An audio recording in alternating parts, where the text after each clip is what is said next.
Hey, welcome to another video.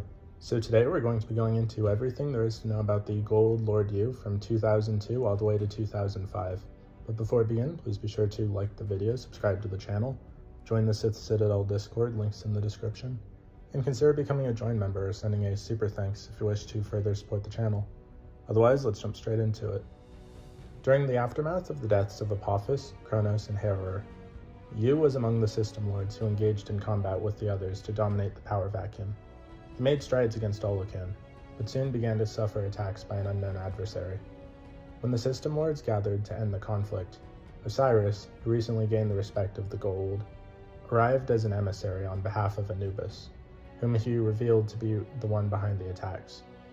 Yu was the only one of the system lords present who had voted Anubis gain his former rank of system lord, and was the only one among the High Council who had originally banished him in the first place.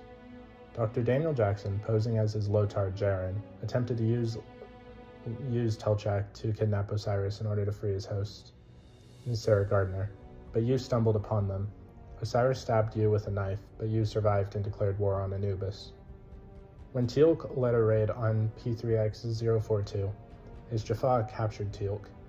Noting that Teal'c was not one to blindly follow another, Yu allowed him to leave unharmed after he revealed the treachery of Kitano, the new leader of the Jaffa rebellion, inspiring Teal'c to challenge Kitano in Joma Seku, resulting in him learning that Kitano was actually Imhotep. When Colonel Jack O'Neill was captured by Baal and taken to his secret fortress, the SGC contacted Yu with information about it, knowing that he would attack the fortress as Baal was hiding in it, his anti-gravity research from the other Goa'uld. In the message, they asked Yu to target the power generators first so that O'Neill could escape. Yu sent his Hataki to the fortress. He bombarded it from orbit and knocked out the power generators first as asked.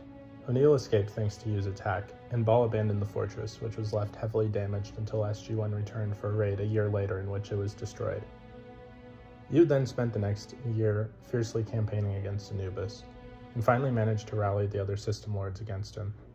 However, the power of the sarcophagus was beginning to fail to fully restore him, until he reached the point where he was no longer able to take a new host.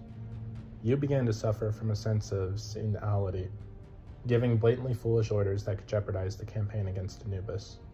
In turn, his first prime Oshu had to take control of his master's empire to keep it from falling into anarchy, and when Baal took leadership of the United Alliance of the System Lords, Oshu agreed to obey Baal as long as his actions led to the destruction of Anubis and the betterment of his master's territory. When Baal took control of the Coal Warriors, Yu was accompanied by Camulus Amaterasu and his first prime in the second delegation to Earth to seek their help in defeating Baal. His senility showed during the negotiation once again when he believed that the System Lords are still facing Anubis. Yu and Amaterasu left empty-handed, while Camulus sought asylum.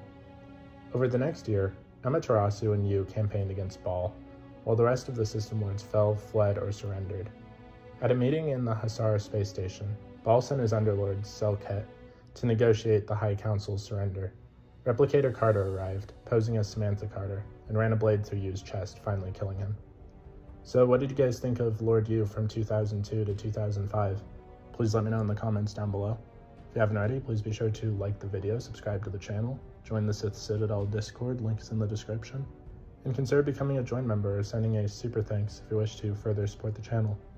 Otherwise, I'll see you in the next video.